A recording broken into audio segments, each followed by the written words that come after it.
नमस्कार, India voice देख रहे हैं आप। मैं हूं आपके साथ आकांक्षा त्रिपाठी। सबसे पहले तो सभी को दशहरा की बहुत बहुत शुभकामनाएं।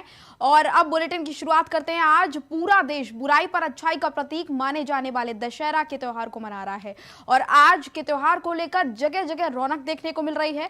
जगह जगह मेले लगे हुए हैं और मेले में रौनक जो है वो बहुत ही ज्यादा सुंदर देखने को मिल रही है। बहुत ही ज्यादा खूबसूरत मेले का नजारा देखने को मिल रहा है। पौराणिक मान्यताओं की अगर बात करें तो पौराणिक मान्यताओं के अनुसार भगवान श्री राम ने आज ही के दिन लंकापति रावण का वध किया था, इसलिए इस त्योहार को बुराई पर अच्छाई का प्रतीक माना जाता है। और रावण दहन के साथ साथ लोग कामना करते हैं कि अपने अंदर और आसपास की बुराई का भी इस दिन अंत हो। दशहरा को विजयदशमी भी कहा जाता है और इस दिन रावण समेत कुंभकर्ण और मेघनाथ के पुतले भी जलाए जाते हैं, जिन्हें देखने के लिए लोग मेले में जाते हैं और बड़ी संख्या में लोगों की भीड़ यहां पर देखने को मिलती है। तो वहीं दशहरे के दिन की बात करें तो आज के दिन शस्त्र पूजन भी किया जाता है और लगातार हर साल जब से भगवान राम ने रावण का वध किया तब से लगातार इसी तरह से ये जो प्रक्रिया है रावण के दहन की वो लगातार चलती आ रही है। आज के दिन को बुराई पर अच्छाई के जीत का प्रतीक माना जाता है और देश भर में आज ऐसी तस्वीरें देखने को मिलती है जहां पर रावण का दहन किया जाता है, रावण के पुतले को जलाया जाता है, आतिशबाजी होती है, बड़ी संख्या में लोग पहुंचते हैं। लोग अपने सोसाइटी में, अपने अपार्टमेंट्स में भी रावण के दहन का कार्यक्रम रखते हैं और रावण को जब दहन किया जाता है तो यही माना जाता है कि रावण के दहन के साथ साथ आज ही के दिन लोगों के अंदर जो बुराई है, आसपास जो कुछ भी बुरा है वो सब रावण के साथ ही दहन हो जाए, नष्ट हो जाए। लेकिन रावण को इसी तरह से हर साल बुराई पर अच्छाई की जीत का प्रतीक मानते हुए जलाया जाता है और इस बार भी दशहरा पे बहुत धूम, बहुत रौनक हर जगह देखने को मिल रही है। चाहे हम कहीं की भी बात कर ले, किसी भी एरिया की, हर जगह पर रावण के दहन को लेकर तैयारियां की जा रही हैं और रावण के पुतले भी कई समय पहले से बनाना शुरू कर दिए जाते हैं। रावण के साथ साथ 2 पुतले और जलाए जाते हैं और ये 2 पुतले कुंभकर्ण और मेघनाथ के होते हैं। कुंभकर्ण और मेघनाथ को भी रावण के साथ दहन किया जाता है और उससे पहले लगातार रामलीला का मंचन भी कई जगहों पर देखने को मिलता है। दशहरा से पहले मेला लगाया जाता है और विजयदशमी आज के दिन को कहा जाता है क्योंकि आज के दिन भगवान राम ने बुराई पर अच्छाई पर जो है जीत प्राप्त की थी, बुराई को हराया था, अच्छाई जीती थी। तो ऐसे में आज का दिन बहुत खास और लगातार इसी तरह से ये मान्यता है कि दशहरा उसी दिन से लगातार हर साल मनाया जाता है। और दशहरा के कुछ दिन बाद दिवाली आती है क्योंकि रावण का वध करने के बाद भगवान श्री राम अपने निजी धाम, अपने अयोध्या के लिए रवाना हुए थे और जब भगवान श्री राम अयोध्या पहुंचे थे तो दीपों से उनका दिए जलाकर स्वागत अयोध्या वासियों ने किया था।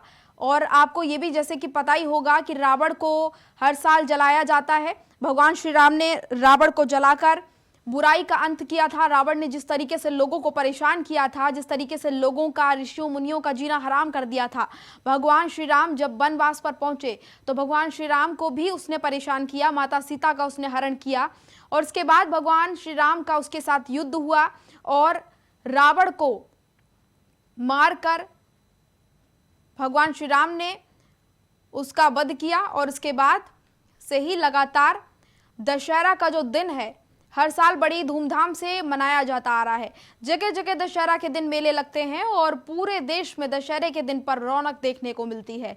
कई कार्यक्रमों का आयोजन किया जाता है, अलग अलग तरह की मान्यताएं जगहों पर, कई जगहों पर देखने को मिलती हैं। लेकिन पुतला दहन का जो कार्यक्रम है वो पूरे देश में इसी प्रकार मनाया जाता है। रावण और कुंभकर्ण साथ ही साथ मेघनाथ तीनों का पुतला दहन किया जाता है। देश भर से ये तस्वीरें देखने को मिलती हैं। अच्छाई जीती है आज के दिन, बुराई हारी है और यही प्रतीक है दशहरे का। इसीलिए आज के दिन को विजयदशमी भी कहा जाता है। बुराई पर अच्छाई की जीत आज के दिन हुई और इस त्योहार को पूरा देश बड़े ही धूमधाम से, बड़े ही हर्षोल्लास के साथ मनाता है और ये कामना की जाती है कि रावण के दहन के साथ साथ समाज में जो तमाम कुरीतियां हैं, तमाम जो बुराइयां हैं, लोगों के अंदर जो गलत चीजें व्याप्त हैं, उन सभी का भी आज अंत हो। और इसी कामना के साथ, इसी इच्छा के साथ लोग आज का दिन बड़े ही हर्षोल्लास के साथ मनाते हैं।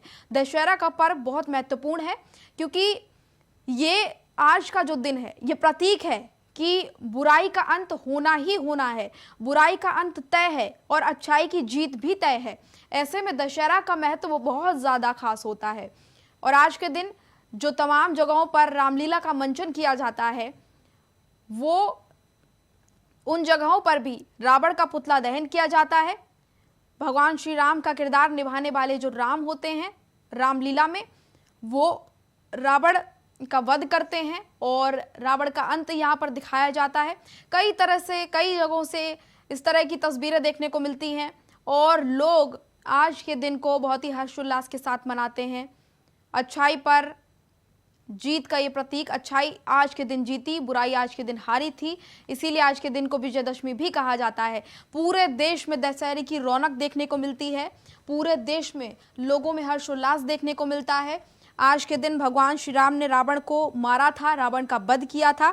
हर साल रावण जलता है और लोग यही कामना करते हैं कि रावण के जलने के साथ साथ बुराई का भी अंत हो, बुराई भी जले।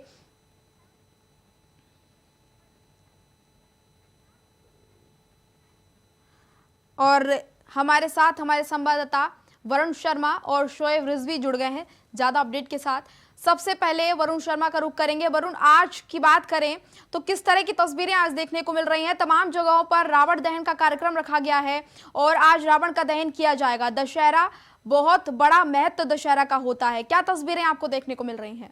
बिल्कुल बता दूं आपको, बुलंदशहर जनपद भर में कई 47 जगह कम से कम जो राम चल रही हैं, वहां पर आज रावण का जो पुतला है उसका दहन किया जाएगा। जो 9 दिन लगातार रामलीला चलती है और राम प्रभु और क्या कहते हैं रावण की अनेक लीलाएं वो वहाँ की जाती हैं और उसके बाद आज बुराई पर अच्छाई की जीत होती है और उसके बाद रावण के पुतले का दहन किया जाता है। बुलंदशहर में बात करें तो करीब 47 जगह रामलीला मंचन किए गए हैं, जहाँ पर रावण का पुतला फूकेगा और बाकायदा प्रशासन ने अपील की है और सभी लोगों से ये भी कहा है कि एक तो ट्रैक्टर ट्रॉली से सवारी रामलीला तक ना पहुंचे और साथ ही साथ जहां रावण के पुतले का दहन होगा वहां विशेष ध्यान रखा जाए, क्योंकि जब रावण का पुतले का दहन होता है तो कहीं ना कहीं भीड़ इकट्ठी हो जाती है और जब उसमें से पटाखे छूटते हैं, जब दहन होता है तो कहीं ना कहीं कोई चपेट में ना आए, उसका भी ध्यान रखा जाए। बाकायदा डीएम एसएसपी ने यह पूरा कई रामलीला को निरीक्षण किया है। जो रामलीला के कमेटी है उनको निर्देश दिया है कि शांतिपूर्ण तरीके से रामलीला हो। 9 दिन रामलीला होती है, 9 दिन के बाद जो अनेक प्रभु राम की लीला होता है उनका वर्णन होता है और उसके बाद आज बुराई पर अच्छाई की जीत होने के बाद रावण के पुतले का दहन होता है। करीब शाम 7 से 8 बजे के बीच में अलग अलग जगह पर रावण के पुतले का दहन किया जाएगा बुलंदशहर में। जी बिल्कुल, शोएब रिजवी भी हमारे साथ प्रयागराज से जुड़े हुए हैं। शोएब, आज प्रयागराज की बात करें तो किस तरह से इंतजामात किए गए हैं?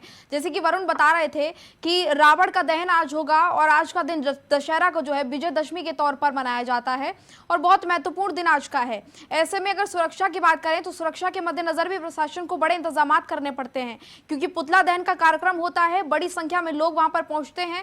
ऐसे में किसी को कोई तकलीफ ना हो, भीड़ कंट्रोल में रहे, इसको लेकर खास इंतजाम किए जाते हैं। क्या तस्वीरें आपको प्रयागराज में देखने को मिल रही हैं?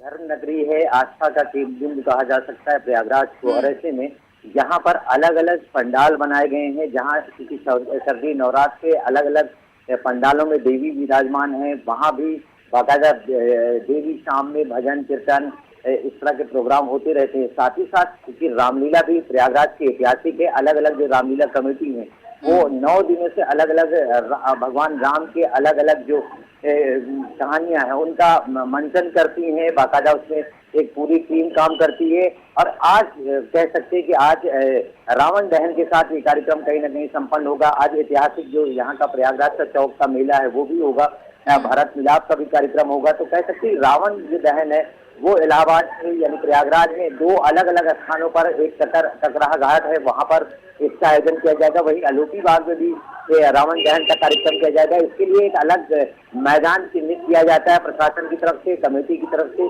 वहां पे सुरक्षा के पुख्ता इंतजाम किए जाते हैं, क्योंकि पिछले कुछ दिनों में जिस तरह की घटनाएं हुई हैं उससे कहीं ना कहीं सबक भी लिया है प्रशासन ने भी। कमेटियों को भी इस बात की हिदायत दी गई है, तमाम जो कमेटियां इस तरह के आयोजन करती हैं वो जो तमाम नॉर्म्स हैं उसके नियमों का पालन कर रही कि नहीं कर रही, इसका खुद फायर टीम जाकर के मौके पर मुआयना कर रही है, क्योंकि पिछले दिनों भदोही में जो घटना हुई थी उसके बाद से कहीं न कहीं प्रशासन भी सतर्क है। अब जब आज की रावण दहन का कार्यक्रम होगा, रावण दहन का जो कार्यक्रम होता है उसमें कहीं न कहीं पटाखे आतशबाजी का भी इस्तेमाल होता है। ऐसे में फायर ब्रिगेड की टीम भी वहाँ पे मौजूद रहेगी। साथ ही साथ कमेटियों को भी बता दिया गया है कि चिन्हित स्थान पर इस तरह का आयोजन करें।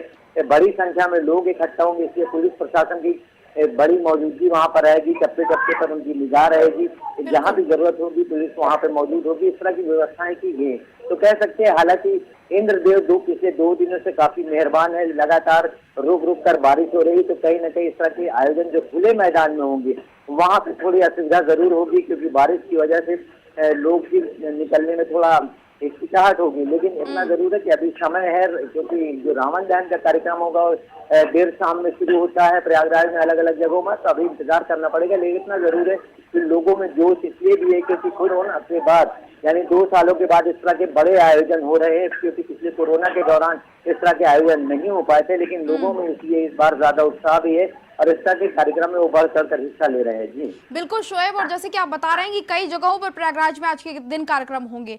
अगर हम पूरे प्रयागराज की बात करें तो बड़ी संख्या में कार्यक्रमों का आज आयोजन किया जाएगा, लेकिन कितने कार्यक्रम आज प्रयागराज के अंदर रावण दहन के आपको जानकारी है कि हो रहे हैं? बिल्कुल, अगर देखा जाए तो क्योंकि प्रयागराज एक बड़ा शहर है, न सिर्फ शहरी इलाके, ग्रामीण इलाकों में भी इस तरह के बहुत से आयोजन होंगे। शहर में करीब 2 से 3 जगह चिन्हित की गई है जहाँ पर अलग अलग समय में रावण दहन का कार्यक्रम होगा। लेकिन इसके अलावा ग्रामीण इलाकों में भी कई जगहों पर इस तरह के आयोजन होंगे।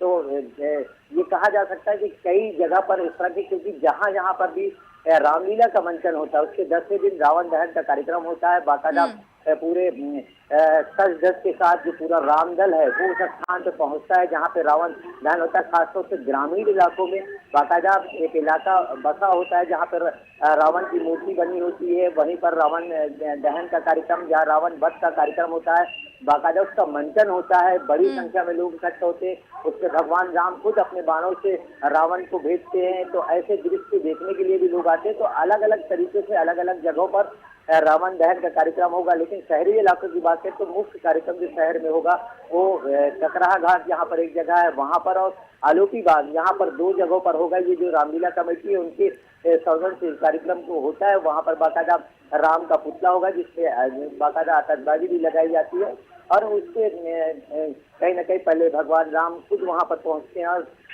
वो अपने बाण से रावण पर बिल्कुल। और आज का दिन जो है बहुत ज्यादा महत्वपूर्ण, बहुत ज्यादा खास इसीलिए हो जाता है क्योंकि भगवान श्री राम ने बुराई को हराकर अच्छाई को जीत का प्रतीक बनाया था।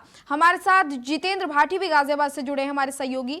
जितेंद्र, गाजियाबाद में क्या तस्वीरें देखने को मिल रही हैं? किस तरीके से रावण दहन का कार्यक्रम वहां पर किया जाएगा और क्या कुछ इंतजाम देखने को मिल रहे हैं?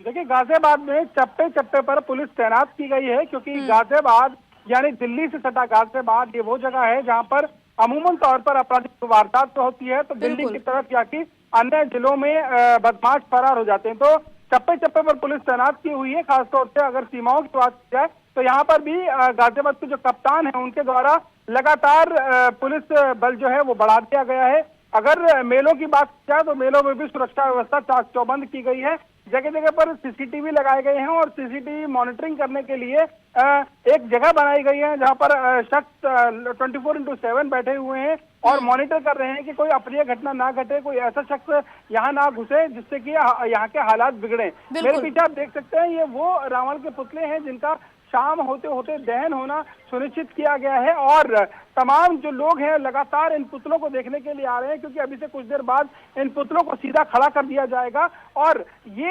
रामलीला का मंचन जहां पर होता है ये वो ग्राउंड है, यहाँ पर तकरीबन 30 से 35 साल पहले से रामलीला हो रही है, और लगातार रामलीला के मंचन के बाद यानी दशहरे वाले दिन यहाँ पर जिस तरीके से आप देख रहे हैं पीछे रावण के पुतले हैं, इनका दहन किया जाता है। अगर आप वहीं पे मौके पे मौजूद हैं तो आप पीछे की तस्वीरें दिखाइए हमारे दर्शकों को, किस तरीके से इंतजाम किए गए हैं, कितने पुतले वहां पर हैं और क्या कुछ चीजें वहां पर देखने को मिल रही हैं?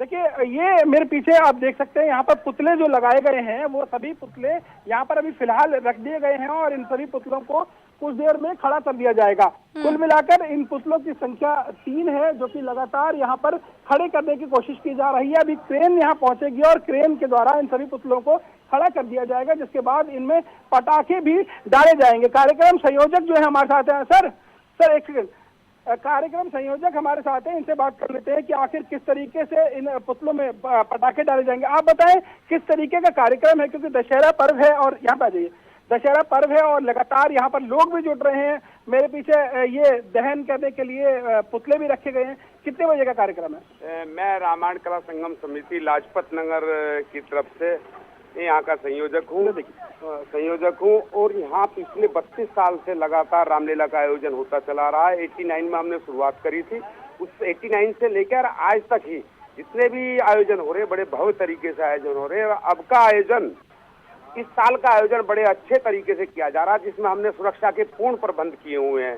फायर के से संबंधित हमने गैस सिलेंडर है, पानी के ड्रम रखे हुए हैं, टैंकर की व्यवस्था है और अन्य व्यवस्था हमने फायर से संबंधित करी हुई है। उसके बाद हमारे जो रामलीला का मंचन है वो भी बड़े अच्छे तरीके से किया जा रहा है। इसमें मथुरा से आए हुए कलाकार अपनी रामलीला का प्रदर्शन कर रहे हैं। अच्छा, एक विशेष बात, क्योंकि पहले कोरोना काल के बाद अब ये रामलीला हो रही है और बड़े पुतले लगाए गए हैं। इस बार बड़े पुतले, कितने कद के पुतले? हमारे यहाँ रावण का पुतला है 55 फुट लंबाई का, उसके बाद कुंभकर्ण का है 50 फुट लंबाई का और बेगनाथ का 45 फुट लंबाई का पुतला लग रहा है। पटाखे भी डाले जाएंगे इसमें, सभी प्रकार की आतिशबाजी होंगी और राउंड अबाउट 3 से 4 हजार गोले इसमें लगे हुए हैं तीनों पुतलों। अच्छा, दर्शक जानना चाहते हैं कि जिस तरीके से यहाँ पर भीड़ होगी, हजारों की संख्या में लोग होंगे, आप ये बताएं कि कब किस वक्त दहन होता है, क्योंकि दहन होते होते काफी समय हो जाता है और भीड़ ज्यादा बढ़ जाती है। हमारे यहाँ दहन जो है राउंड अबाउट ये समझ लीजिए 9:30 के आसपास में हमने आतिशबाजी शुरू कर देनी है। उसके बाद 10 बजे हमने इसका दहन करना है। बिल्कुल वरुण, देखिए ये इंतजाम बहुत अच्छी तरीके से आप बता रहे हैं कि इस तरीके से किए गए हैं और पुतला दहन आज किया जाएगा।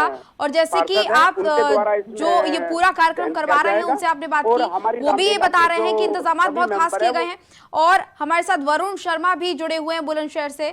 वरुण, देखिए ये तस्वीरें हमने अपने दर्शकों को दिखाई, गाजियाबाद में किस तरीके से इंतजाम किया गया है, प्रयागराज में क्या कुछ किया गया है। बुलंदशहर की अगर बात करें तो बुलंदशहर में क्या कुछ खास देखने को मिल रहा है, क्योंकि जिस तरीके से दशहरा का पर्व बड़े हर्षोल्लास के साथ मनाया जा रहा है और कोरोना का साया लगातार 2 साल से रहा है, ऐसे में इस बार तमाम जो प्रतिबंध है वो हट चुके हैं और लोग बड़े ही हर्षोल्लास के साथ खुल के दशहरा मनाना चाह रहे हैं।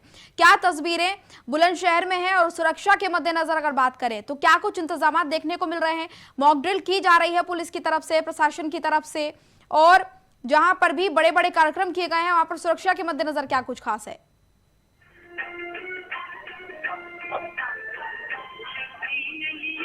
वरुण, आवाज मिल रही है आपको? वो खुद रामलीला कमेटी के जो कार्यकर्ता हैं, जो अध्यक्ष हैं, उनसे बातचीत कर रहे हैं, उनसे बातचीत की है और दिशा निर्देश दिए गए हैं। किसी भी तरह की रामलीला मंचन के दौरान जब रावण का पुतला दहन हो उसके दौरान कोई घटना ना हो, वहाँ पर फायरिंग कराई गई है और साथ ही साथ सभी लोग जो आएंगे उन पर बिल्कुल, तो आप जैसे कि बता रहे हैं कि इंतजाम बहुत ज्यादा खास तरीके से किए गए हैं और कोई ऐसी अप्रिय घटना ना हो इसका भी खास ध्यान दिया जा रहा है। शोएब, आपके पास आना चाहूंगी, प्रयागराज में क्या कुछ इंतजाम, जैसे कि आपने बताया कि पहले से ही खास तौर से कोई अप्रिय घटना ना हो इसको लेकर खास ध्यान दिया गया है, लेकिन जब इस तरीके के धार्मिक आयोजन होते हैं और पिछले कुछ दिनों से जो हमने तस्वीरें देखी, लगातार जो धर्म को लेकर विरोध प्रदर्शन और तमाम तस्वीरें जो देखने को मिलती हैं, उसको देखकर क्या कुछ किया गया है ताकि आपसी सौहार्द बना रहे और लोगों में कोई भी ऐसा माहौल बिगाड़ने वाली चीजें ना देखने को मिले?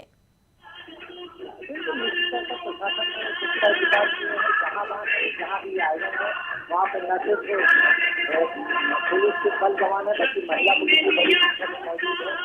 खासतौर पर यातायात व्यवस्था को बहुत पुख्ता किया गया है, जिससे बड़ी संख्या में जब लोग इकट्ठा होते हैं तो भीड़ का जो दबाव होता है उसको नियंत्रित करना भी एक मुश्किल टास्क होता है। और ऐसे में जब 2 सालों बाद बड़ी संख्या में लोग घरों से निकल रहे इस तरह के आयोजन में शामिल हो रहे हैं तो ऐसे में भीड़ को नियंत्रित करने के लिए भी यातायात व्यवस्था को की गई है।